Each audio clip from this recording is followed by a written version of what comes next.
Look at the monitors, they're coming through. We have to shut down the sector now. Times Dante Kane, the billionaire whose word was law in the tech world, had hired a genius to wake his comatose son, Zoe. And 12 times they had treated the boy like a broken machine rather than a child. So he did what a man with unlimited resources and zero trust would do. He installed high-definition cameras in every corner of the medical suite and watched every mechanical breath from his wood-paneled, bulletproof office. Then the new night nurse walked in. Ivy Reed had a tired face and the kind of resume that suggested she was desperately overqualified for a job that didn't technically exist on the books. She checked Zoe's vitals, adjusted the monitors, and then did something that made Dante freeze in his leather chair. She picked up the life-saving syringe prepared by Dante's own fiancé, unscrewed the cap, sniffed it, and without a second thought, emptied it into the biohazard bin. Dante's head of security reached for his phone. Dante raised a trembling hand. Wait. On the screen, Ivy turned, not past the camera, but directly at it. Her voice was calm, but cut through the audio feed like a cold blade. Mr. Kane, whatever is in these injections is keeping your son in the dark. You can storm in here and fire me, or you can trust me for one night to show you the truth. Dante stood, his jaw clenched so tight his teeth ached. No one touched his doctor's orders. No one disobeyed the protocol he had paid millions to establish. He was in that medical wing in 45 seconds. Ivy looked up, completely unbothered, her hand resting gently on Zoe's chest. "Are you going to stand there looking dangerous?" she asked, "or are you going to help me save your son from the people you trust?" You know that feeling when the armor you've worn for years finally cracks and a hidden truth hits you like a freight train? Dante Kane just heard a stranger tell him his own empire was built on his son's silence. Do you think Ivy just signed her death warrant, or did she just give him the wake-up call that would stop a wedding and save a life? The office still smelled of expensive bourbon and mahogany when the interview had begun. Dante had sat behind his black marble desk, his suit perfectly tailored to Octa's armor against a world he didn't trust. He hadn't acknowledged Ivy for a full 30 seconds, signing a merger that would decide the fate of thousands while she stood there with her sweating hands. When he finally looked up, his eyes were the coldest things she had ever seen. Not cruel, just empty. "You're the 13th, he had said, his accent crisp. "The others lasted a week. Why are you different?" Ivy hadn't flinched. She needed the salary because her own safety net had vanished months ago. "Because I need this job to survive, Mr. Kane," she had said, "which means I need your son to survive. Our incentives are finally aligned." Something had flickered in his expression, not warmth, but interest. The nursery was beautiful in the way a museum was beautiful, sterile, expensive, and untouchable. 2 state-of-the-art medical pods sat like transparent cocoons in the center of the room, surrounded by monitors that beeped and hummed with a mechanical precision that offered no comfort. The walls were a soft, clinical gray, and the lighting was designed to be efficient, not warm. Everything was white, silver, or glass, leaving no room for the messiness of life. Dante Kane sat in his bulletproof office 3 rooms away, watching the wall of 12 monitors flicker to life. He settled into his leather chair and pressed a button on his desk, bringing up every angle of the room, top corners, side walls, and one positioned perfectly to capture the face of the woman who had just entered his world. He poured 2 fingers of whiskey, the glass heavy in his hand, and leaned back, waiting for her to fail just like the 12 geniuses before her. The dismissal of the top neurosurgeon that morning was swift and cold. Dante didn't care for titles or reputations. He cared for results, and for 3 years the medical elite had given him nothing but expensive excuses, while his son, Zoe, remained trapped in a silent world. He had watched them treat the boy like a problem to solve or a disease to manage, following schedules while ignoring the child beneath the wires. On the screens, Ivy Reed moved with a quiet, practiced ease. She didn't look for the cameras. She looked at the boy. She began by sanitizing her hands, then the surfaces, then every piece of equipment she would handle, her movements methodical and confident. Dante watched her intently, his eyes narrowing as she stepped toward the medical station. Zoe started to cry. Not a normal infant's cry, but the desperate, pained wail of a child who hurt in ways they couldn't explain. On the monitor, Ivy didn't hesitate. Where the previous specialists would have checked the clock and waited for the scheduled intervention time, Ivy reached into the incubator. She supported Zoe's fragile head and brought him against her chest, swaying slightly in an instinctive rocking motion. Dante leaned forward, his whiskey forgotten on the marble desk. He had seen a dozen nannies and doctors stand by, uncomfortable and uncertain, waiting for the protocol to give them permission to be human. But Ivy was humming low and soft, a sound that bypassed the clinical monitors and seemed to vibrate through the very glass. "I've got you," she whispered, her voice barely a murmur on the audio feed. "I know it hurts. I'm here." Dante's heart pounded with a rhythm he hadn't felt in years. He should have been calling security. She had already deviated from the rigid schedule the specialists had sworn by. Yet for the first time in 3 years, Zoe's cries began to ease, the jagged lines on the heart monitor smoothing into something resembling peace. Dante sat back, the blue glow of the screens reflecting in his cold eyes, wondering if he had finally hired a savior or just another person he would have to destroy. The clinical suite was a masterpiece of cold, modern design, a sanctuary of glass and silver that felt less like a nursery and more like a high-tech vault. Ivy entered with a quiet, practiced step, her sneakers making no sound on the polished marble floors. The air was filtered to a surgical purity, smelling faintly of ozone and expensive disinfectant, a stark contrast to the humidity of the city streets she had left behind. In the center of the room, Zoe lay in a state-of-the-art medical pod, his small frame surrounded by the rhythmic, mechanical pulse of monitors that beeped with a chilling, regular precision. Ivy set her bag down and immediately began the ritual of care, her movements fluid and methodical. She sanitized her hands, the sharp scent of alcohol momentarily cutting through the room's sterility, and then began wiping down the surfaces with a nurse's obsessive attention to detail. She didn't look up at the shadows in the corners of the ceiling, unaware that she was the center of a silent digital storm. 3 rooms away, Dante Kane sat in his bulletproof office, the only light provided by the wall of 12 monitors that cast a ghostly blue glow over his sharp features.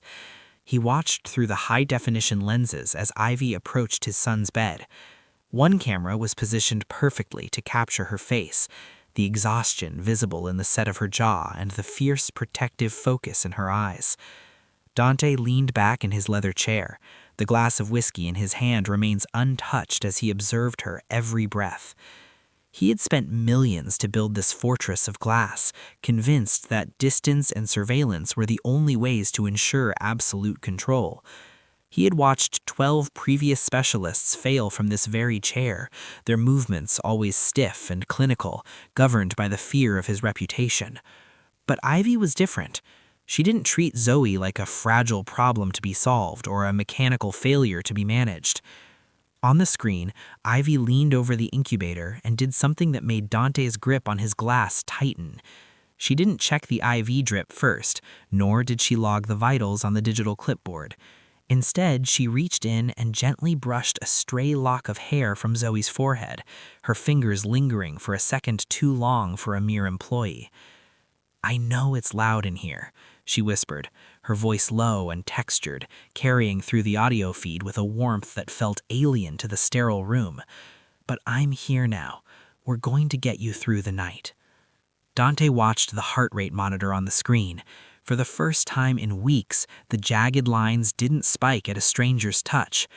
The ghost of the coast felt a strange, uncomfortable thaw in his chest. He had hired her because their incentives were aligned, but as he watched her settle into a chair between the monitors, his radical distrust began to war with a desperate, burgeoning hope. He stayed in the dark, his eyes fixed on the girl who had no idea she was being judged by a predator from the shadows. At 3 a.m., the world outside the penthouse was a blur of rain and city lights. But inside Dante's office, the only reality was the cold blue glow of the surveillance wall. Dante had spent the last several hours unmoving, his silhouette a jagged shadow against the dark wood paneling as he watched Ivy read. He had expected her to sleep, or perhaps to scroll mindlessly through her phone like the others had, treating the shift as a hollow transaction. Instead, she had spent the night in a state of constant, gentle motion. On the central monitor, Ivy leaned back in the rocking chair she had moved closer to Zoe's medical pod. She wasn't checking the digital heart rate monitor or adjusting the oxygen flow. She was holding a weathered paperback book. Dante watched, mesmerized and suspicious, as she began to read aloud.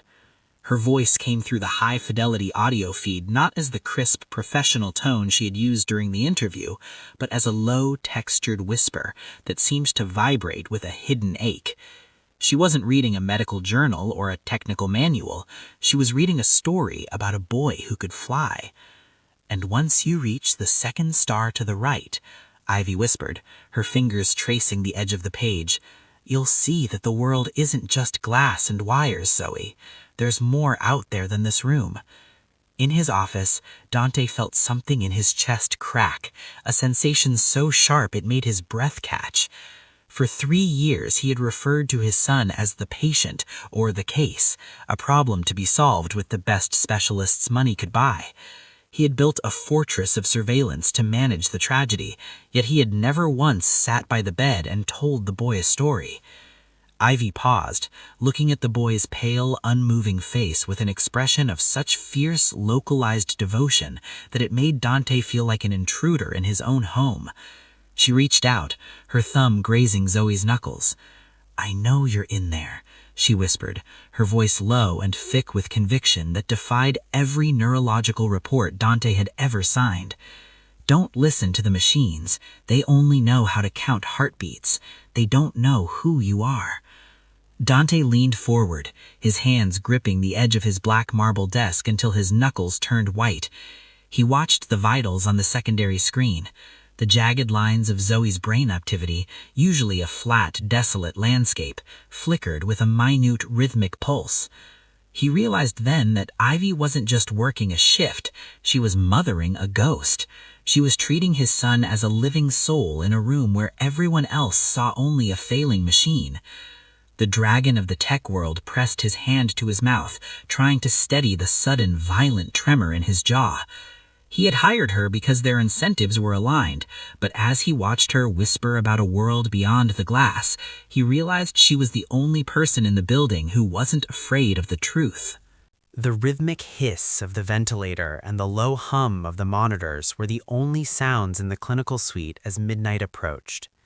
Ivy Reed sat perfectly still, her eyes fixed on Zoe's face, watching for the subtle shifts that the high-priced equipment always seemed to miss. She had stopped reading the storybook an hour ago, sensing a change in the room's atmosphere, a tightening in the boy's chest that wasn't reflected in the steady green lines of the heart rate monitor. Then it happened. A minute tremor traveled through Zoe's right hand, followed by a sharp, pained furrowing of his brow. It was a reaction Ivy had seen before in pediatric trauma cases, a neurological waking that was immediately followed by a sudden, forced descent back into sedation. She stood quickly, leaning over the medical pod to check the boy's pupils. They were pinpricks, reacting not to the light, but to a chemical hammer hitting his system. 3 rooms away, Dante Kane's hand froze over his desk. He watched the zoomed-in feed of his son's face, seeing the flash of pain that he had been told was impossible by his chief of medicine. He saw Ivy's expression shift from care to a sharp, clinical suspicion. Ivy didn't call for help. Instead, she traced the line of the IV bag back to the pump. She checked the label, standard saline with pediatric immune support. It was the same bag Dante's fiancée, Eleanor, had personally brought in that evening, claiming it was a special formulation from her family's private clinic. Ivy pulled a small glass slide from her pocket, a tool she'd kept hidden since the interview, and captured a single drop of the liquid from the port. Under the harsh examination light of the nursery, she held the slide up, her eyes narrowing. The liquid wasn't clear. It had a faint, oily residue that caught the light in a way saline never should. She leaned in and sniffed the port, her face contorting just as Trinity's had in the nursery of the Gumrang Syndicate. It was the chemical scent of a heavy neurosuppressant, a drug meant to keep a patient's brain quiet, disguised as a recovery aid. "You aren't trying to wake him up," she whispered, her voice trembling with a realization that cut through the clinical silence. "You're making sure he stays a prisoner." Dante's jaw clenched so tight his teeth hurt, his eyes fixed on the screen as Ivy grabbed a fresh syringe. He watched her look at the door, then at the camera in the ceiling, her gaze defiant. She wasn't just a nurse anymore. She was a saboteur in his house of glass, and as she prepared to disconnect the bag, Dante realized the most dangerous person in the room wasn't the billionaire watching from the shadows. It was the woman brave enough to throw away the protocol. The silence of the nursery felt heavier than usual, a suffocating blanket of ozone and artificial sterility. Ivy Reed stood over the medical station, her heart a frantic drum against her ribs as she stared at the glass slide under the microscopic lens. The oily residue she had discovered in Ivy's Zoe bag wasn't a mistake, it was a masterpiece of chemical imprisonment. Through the lens, she identified the distinct crystalline structure of a high-grade neurosuppressant, a drug designed to mimic the brain patterns of a deep coma while slowly eroding the patient's muscle mass and cognitive reflexes. These weren't vitamins meant to strengthen a fragile boy. They were the bars of a gilded cage, carefully maintained by those Dante Kane trusted most. "They're keeping you under," she whispered, her voice trembling with a realization that cut through the clinical silence. "You're making sure he stays a prisoner." Dante's jaw clenched so tight his teeth hurt, his eyes fixed on the screen as Ivy grabbed a fresh syringe. He watched her look at the door, then at the camera in the ceiling, her gaze defiant. She wasn't just a nurse anymore. She was a saboteur in his house of glass, and as she prepared to disconnect the bag, Dante realized the most dangerous person in the room wasn't the billionaire watching from the shadows. It was the woman brave enough to throw away the protocol. The scent of lilies and expensive floor wax permeated the grand ballroom of the Kane estate, a cloying sweetness that made Dante's stomach turn. It was the afternoon of the wedding rehearsal, and the space was a whirlwind of florists, coordinators, and security teams. Eleanor, draped in silk rehearsal dress that screamed effortless elegance, moved through the room with the practiced grace of a woman who had already won. She looked every bit the billionaire's bride, but to Dante, watching her from the periphery, she felt like a stranger. "Dante, darling, you're brooding again," Eleanor said, gliding toward him and resting her perfectly manicured hand on his arm. Her smile was radiant, but her eyes remained as sharp and calculating as the business mergers they were about to solidify. "I'm thinking about Zoe," Dante replied, his voice a low grate. He hadn't slept. The blue light of the surveillance monitors still burned into his retinas. He could still see Ivy Reed's defiant face as she emptied the vitamins Eleanor had provided. Eleanor's smile faltered, just for a microsecond. "That's actually what I wanted to discuss. I've already spoken with Dr. Eris. We've agreed that once the honeymoon is over, it's time to move Zoe to a permanent care facility." The words hit Dante like a physical blow. "A facility? We have the best medical suite in the country, right here in this penthouse." "We have a nursery, Dante, not a long-term hospice," Eleanor countered, her tone shifting into something soft, maternal, and utterly lethal. "The specialists say his condition is static. Keeping him here, surrounded by bells and whistles that do nothing, it's morbid. It's holding you back from our future. At St. Jude's private wing, he'll have round-the-clock monitoring by people who don't get attached or emotional, like that new girl you hired." Dante pulled his arm away, the heat of the ballroom suddenly becoming unbearable. He thought of Ivy Reed whispering stories about boys who could fly, and the way Zoe's brain activity had flickered at the sound of her voice. Eleanor wasn't suggesting a better care plan, she was suggesting a deeper, more permanent silence, a place where Zoe would be out of sight, out of mind, and under the total control of her family's payroll. "The facility is already vetted," Eleanor continued, turning to direct a florist. "The papers are in your study. I'd like them signed before the ceremony tomorrow. It's time to close that chapter, Dante, for both of us." She walked away to admire a towering arrangement of white roses, leaving Dante standing in his own celebration, feeling like a man trapped in a house of mirrors. He looked up at the discreet security camera in the corner of the ballroom, knowing that while he watched the world, Eleanor was busy building a cage he had almost walked into willingly. He didn't see a bride. He saw the person who had been poisoning his son's future, one vitamin at a time. The nursery was unnervingly still at 4 a.m., the hour when secrets feel heaviest. Ivy Reed stood over Zoe's medical pod, her reflection caught in the glass, looking like a woman standing on the edge of a cliff. She had just finished replacing the second bag of vitamins with clean saline, a silent act of treason that would either save the boy or end her career, or worse. She knew she wasn't alone. From the moment she had stepped into this clinical fortress, she had felt the prickly of electricity on the back of her neck. She had spotted the subtle gleams in the crown molding and the black orbs hidden within the smoke detectors. Dante Kane was a man who ruled through a lens, and she knew he was out there, sitting in the dark, judging her silence. Ivy took a deep breath, her chest tight. Instead of turning back to her medical charts, she stepped away from the bed and faced the corner of the room where the primary high-definition camera was mounted. She didn't look past it, she looked directly into it, her eyes unfaltering and raw with a desperate clarity. "I know you're watching, Mr. Kane," her voice a low, steady anchor in the humming room. In his office, Dante froze, his whiskey glass hovering inches from his lips. He felt a jolt of adrenaline as she seemed to stare through the monitors and into his very soul. "I'm a nurse, not a politician," Ivy continued, her voice gaining a sharp, cutting edge.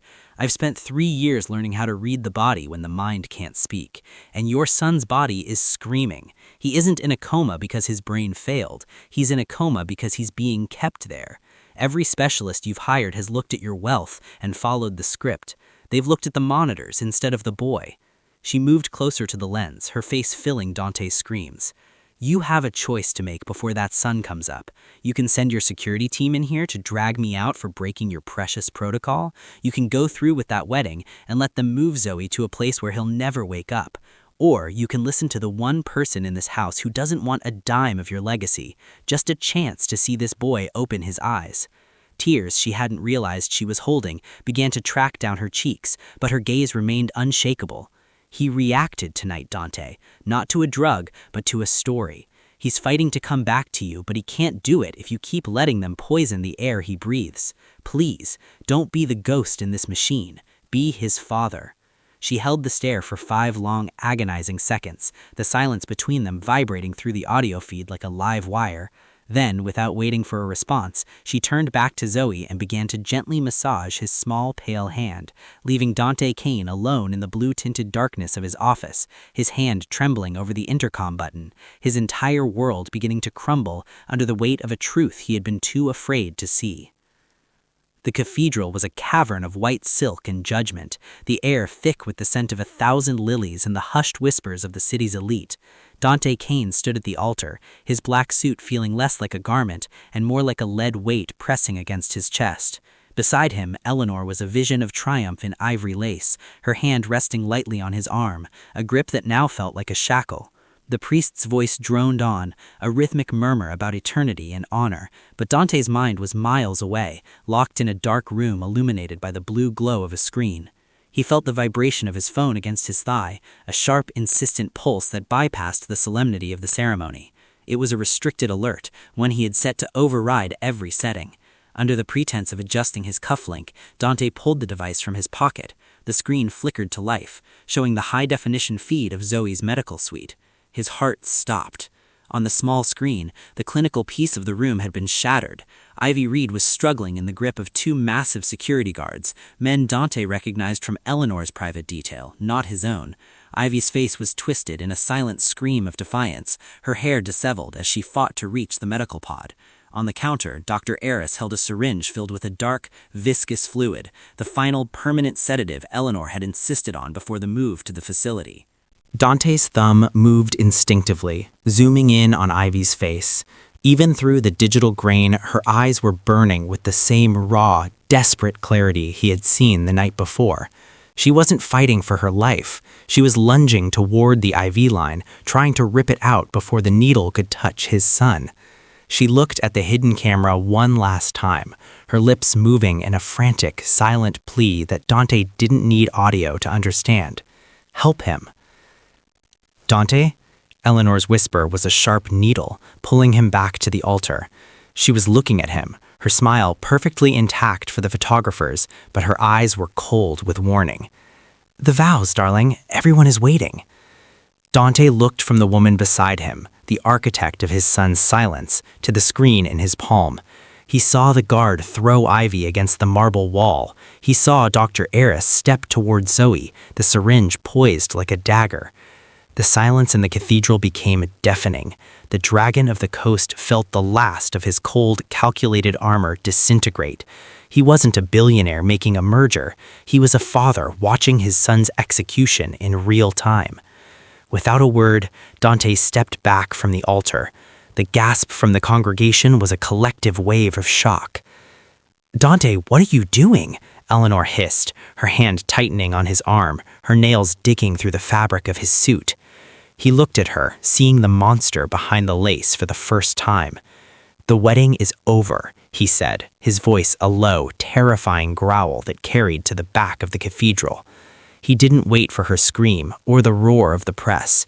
He turned and sprinted down the aisle, the heavy oak doors swinging open as he raced toward the medical wing, his phone still gripped in his hand, watching Ivy fall to her knees as she continued to fight for a boy who wasn't hers.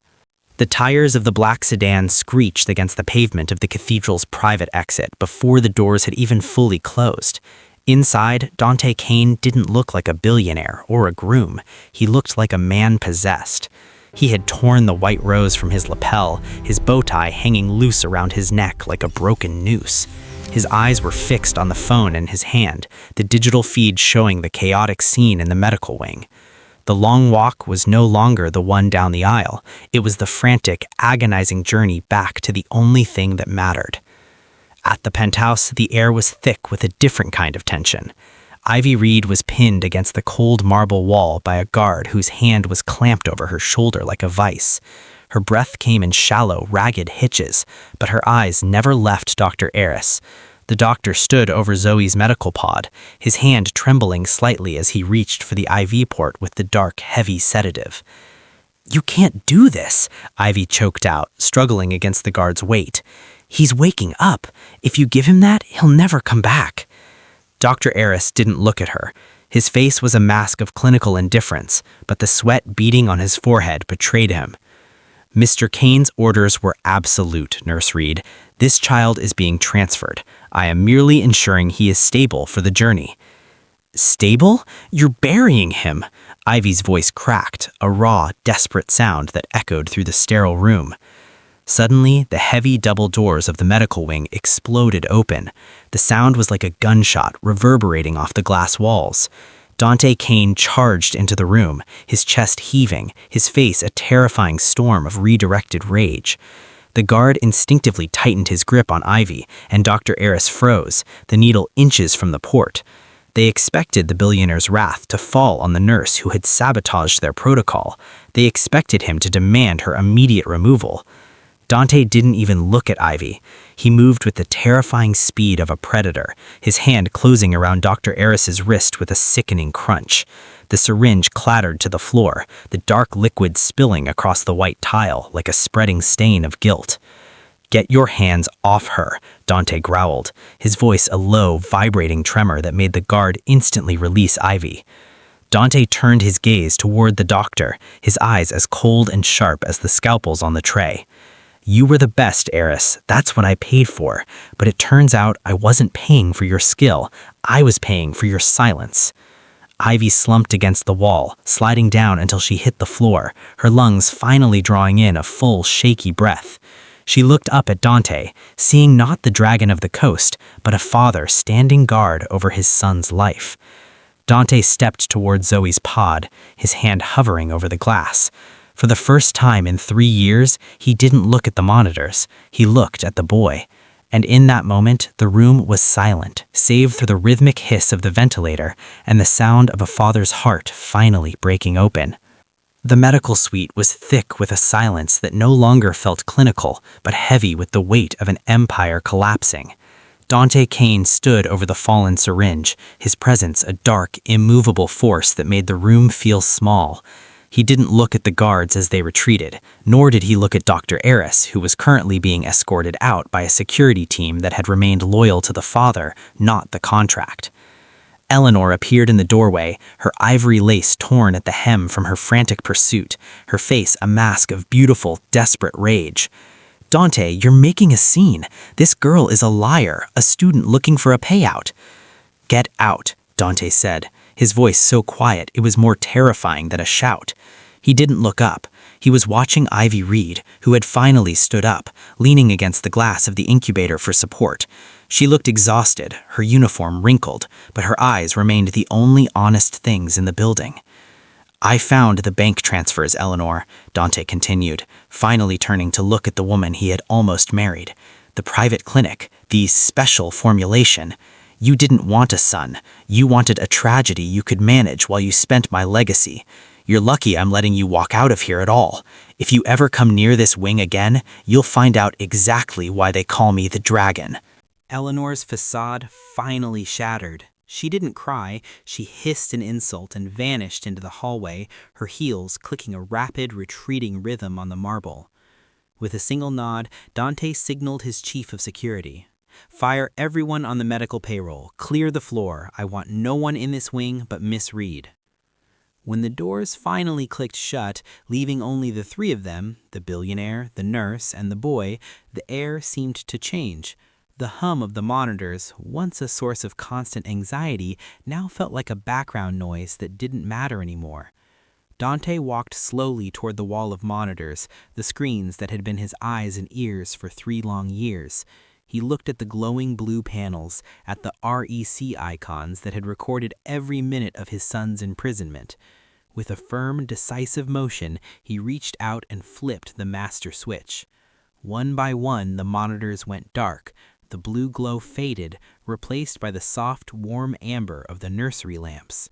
For the first time since the accident, Dante moved toward the medical pod not as a supervisor, but as a parent. He reached in, his hands trembling, hands that had signed billion-dollar deals without a shake, and touched Zoe's skin. It was warm. It was real. "He's here, Mr. Kane," Ivy whispered, stepping back to give him space, her voice thick with relief. "He's just waiting for you to come home." Dante sank into the rocking chair Ivy had used all night. He took Zoe's small, pale hand in his and brought it to his face, closing his eyes as a single hot tear escaped. He wasn't watching anymore. He was present. The billionaire was gone, only the father remained, sitting in the silence of the room, finally listening to the heartbeat of the son he had almost lost to the light of a screen.